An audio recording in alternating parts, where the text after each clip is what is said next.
In this video,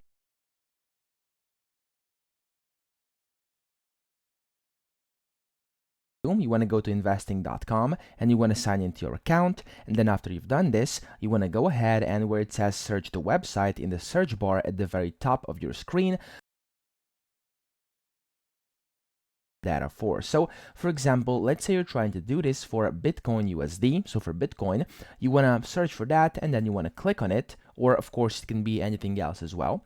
And then over here, you can see under the general tab, it says the second thing over here is historical data. You want to click on historical data.